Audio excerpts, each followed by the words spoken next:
ஜென்மம் நிறைந்தது சென்றவர் வாழ்க, சிந்தை கலங்கிட வந்தவர் வாழ்க.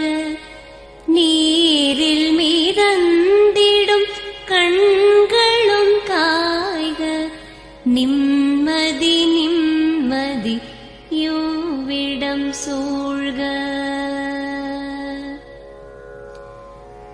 ஜனனமும் பூமியில் புதியது இல்லை, மரணத்தை போலொரு பழையதும் இல்லை.